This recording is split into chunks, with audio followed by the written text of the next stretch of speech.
रहीम अस्सलाम वालेकुम नाज़रीन, आप यूट्यूब चैनल देख रहे हैं। मैं इमरान खान हूँ। इमरान खान साहब का एक और आर्टिकल छप गया है और ये आर्टिकल छपा है टाइम मैगज़ीन में। आर्टिकल क्या है वो आपको बताता हूँ। अब खबरें क्योंकि बहुत सारी हैं, लेकिन तीन चार चीज़ें जो बहुत इम्पॉर्टेंट हैं वो मुझे आपको बतानी है। कुछ थोड़ी मैंने रिसर्च की है कि यूक्रेन और रशिया और अमेरिका के बीच में क्या चल रहा है और डोनाल्ड ट्रंप ने किस तरीके से जो है वो यूक्रेनी सदर को वाइट हाउस के अंदर शर्मिंदा किया और इसकी वजूहात क्या है और अब इसका नतीजा क्या निकलेगा और ये लड़ाई हो क्यों रही है, ये सारा कुछ मैं आपके सामने इस वीलॉग में रखूँगा। हमारे यहाँ पे सहाफ़ियों को एक के बाद एक ऑफ एयर किया जा रहा है, नौकरियों से निकाला जा रहा है और ये सिलसिला अभी भी जारी है। जबकि एक इंतहाई अफसोसनाक खबर है, बहुत ही तकलीफ दह खबर है। वो खबर भी मैं आप तक पहुँचाऊँगा आज के इस वीलॉग में, लेकिन सबसे पहले आप सुने कि इमरान खान साहब ने क्या कहा। इमरान खान साहब ने टाइम मैगज़ीन के अंदर लिखा है, उनका जो आर्टिकल है कि पाकिस्तान में जमहूरियत कमज़ोर और दहशतगर्दी बढ़ी है। फ़ौज को दहशतगर्दी से निमटने की बजाय इंतकामी मुहिम में झोंक दिया गया है। अदलिया की आज़ादी छीन ली गई है और सियासी इख्तलाफ को रियासत दुश्मनी करार देकर सख्त सज़ाएँ दी जा रही हैं। तारीख़ ने यह साबित किया है कि पाकिस्तान में आमराना हुकूमतें आर्जी होती हैं, लेकिन जो नुकसान वो पहुंचाती हैं वो नस्लों तक बरकरार रहता है और इनके असरात इससे ज़्यादा देर तक रहते हैं। हम डोनाल्ड ट्रंप और इनकी इंतज़ामिया से तवक्को करते हैं कि वो जमहूरी उसूलों, इंसानी हुकूक और कानून की इम्पॉर्टेंट चीज़ें, उनमें एक तो आसिम मुनीर साहब के लिए जो पैगाम है इमरान खान साहब का, उन्होंने कहा जी पाकिस्तान के army chief general Syed Asim Munir साहब फ़ौज के आइनी दायरा-ए-कार को तस्लीम करें और उसकी हदूद का एहतराम करें।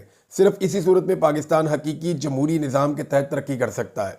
यानी फ़ौज अपने आइनी किरदार में जाए तो यहाँ से फिर पाकिस्तान आगे बढ़ सकता है और तरक्की कर सकता है। और इसमें बकौल इमरान खान साहब के जो बड़ा किरदार होगा वो आर्मी चीफ का होगा।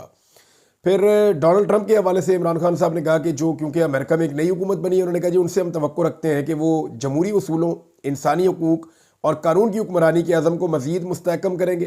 ख़ास तौर पर इन ख़ित्तों में, यानी इमरान खान साहब ज़ाती तौर पर अपने लिए मदद नहीं मांग रहे, वो एक उसूल की बात कर रहे हैं। उन्होंने कहा उन ख़ित्तों में जहाँ आमरीत जमहूरी इक़्तिदार को ख़तरे में डाल रही है।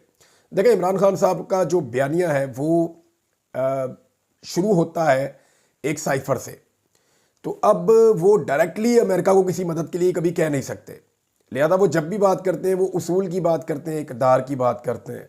वो ये कहते हैं कि हर जगह पे आपको ये करना चाहिए, तो वो ऑटोमेटिकली फिर पाकिस्तान के साथ भी यही हो जाएगा। फिर इमरान खान साहब ने कुछ और चीज़ों पे जोर दिया और बार बार ये कहा कि इस वक्त ज़रूरी ये है कि एस्टेब्लिशमेंट अपने रोल में जाए, मिलिट्री एस्टेब्लिशमेंट, और वो दहशतगर्दी से निपटने में अपनी तवानाइयों को सर्व करे। और जो इंतकामी कार्रवाइयाँ हो रही हैं इमरान खान साहब या उनके साथियों के ऊपर, वो कार्रवाइयाँ बंद की जाएँ।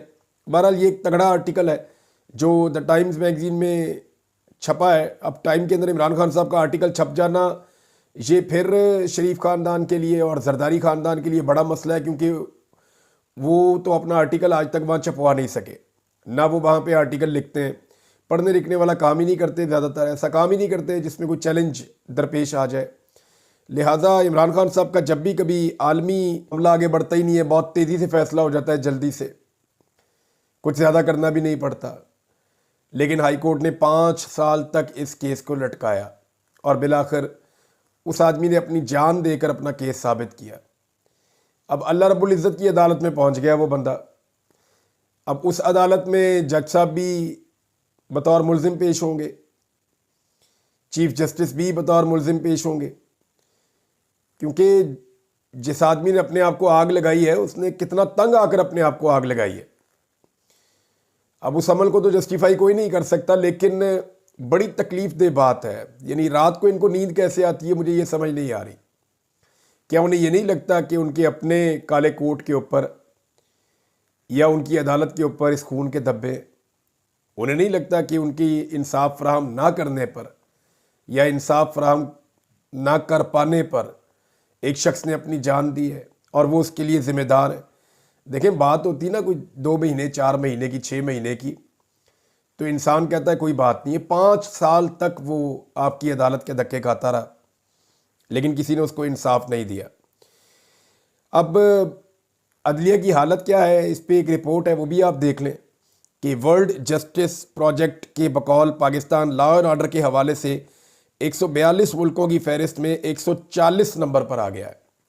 सिर्फ 2 मुल्क हैं हमसे पीछे, माली और नाइजीरिया। बाकी सारी दुनिया लॉ एंड ऑर्डर में हमसे बेहतर है। ये जनाब वर्ल्ड जस्टिस प्रोजेक्ट के बकौल ये उनकी रिपोर्ट है।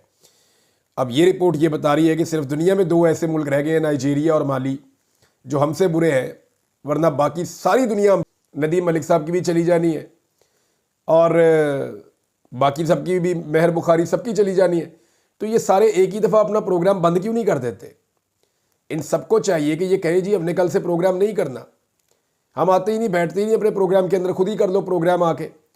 भाई जहाँ से टेलीफोन आता है वो आपकी नौकरी छीनता है, वो खुद आके प्रोग्राम कर ले भाई। फिर तो एक एक करके वो सबको मारेंगे और ये हुकूमत एक एक करके सबको बेरोज़गार कर देगी। तो बेहतर ये है कि सारे मिलकर एहतजाज करें, इससे पहले कि एक एक करके सारे फारिग हो जाएं। और अब जो लोग फारिग हो रहे हैं ये बड़े धीमे लहजों के लोग हैं, ये मेरी तरह अग्रेसिव नहीं बोलते।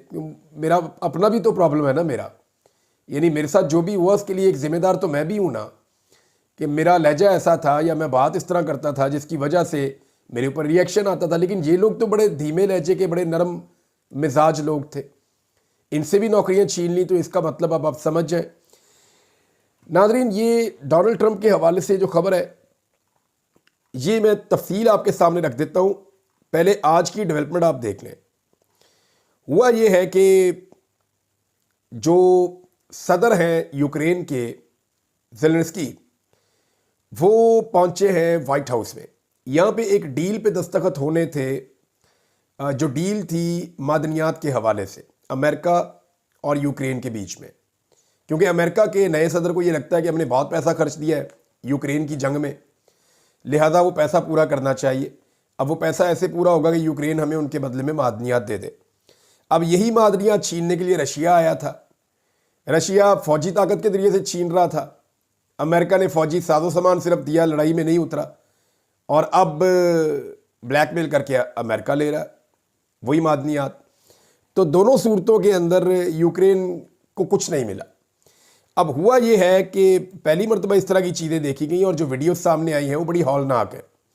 ट्रंप और यूक्रेनी सदर की मुलाकात यानी झगड़े जैसी सूरत हाल इख्तियार कर गई और यूक्रेन के सदर जो व्लादिमीर ज़ेलेंस्की हैं, उन्होंने वाइट हाउस में अमेरिकी सदर ट्रंप से मुलाकात की और इस मुलाकात पर मीडिया नुमाइंदों के सामने यूक्रेनी सदर की अमेरिकी सदर और नायब सदर से तकरार होती रही, जिसकी वीडियो कैमरों में महफूज हो गई।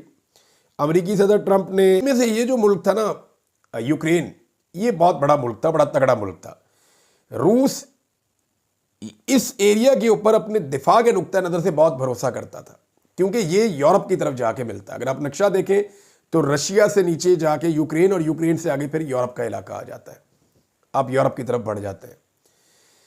तो हुआ ये कि यहाँ पे रशिया ने ज़बरदस्त किस्म के अपने हथियार रखे हुए थे और जब ये यूक्रेन अलग हो गया तो वो सारे हथियार चले। फ्रांस ने इन्हें यकीन दिलाया यूक्रेन को कि आपके बॉर्डर्स के ऊपर कोई हमला नहीं होगा, कोई आपको तंग नहीं करेगा और आपको बहुत सारे माशी फ़ायदे दिए जाएंगे, लिहाजा आप एक मुआहदे का हिस्सा बन जाएं और इस पर दस्तखत कर दें और आप अपनी एटॉमिक पावर जो है वो ख़त्म कर दें। तो यूक्रेन ने अपनी एटॉमिक पावर जो है वो छोड़ दी उस वक्त, और ये वो गलती है जो करने के बाद यूक्रेन हमेशा के लिए ख़तरे में चला गया। क्योंकि बाकी सारे तो अपने अपने मुल्कों में खुश हैं, यूक्रेन आज भी रशिया के बॉर्डर पे है और रशिया ने अपना वादा तोड़ दिया कि अंदर रशिया का एक बहुत बड़ा नाम भी बन जाता और तो रशिया की एक बहुत बड़ी कामयाबी बन जाती और उसको बहुत बड़ा माशी फ़ायदा भी होता लिथियम के ज़खायर मिलने के बाद। लिहाजा अब ये लड़ाई शुरू हो गई उस वक्त जब इमरान खान साहब रूस के दौरे पे जा रहे थे फरवरी 2022 में।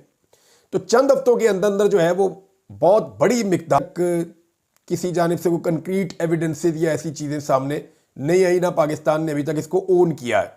लेकिन एक दो चीज़ें हमें याद रखनी चाहिए कि यूक्रेन के साथ जो हुआ इसके अंदर एक बहुत बड़ा सबक भी है। हम किसी और वीलॉग में इस पर डिटेल से बात करेंगे। अब तक के लिए इतना ही। अपना ख्याल रखिएगा, अपने इस चैनल का भी। अल्लाह हाफ़िज़।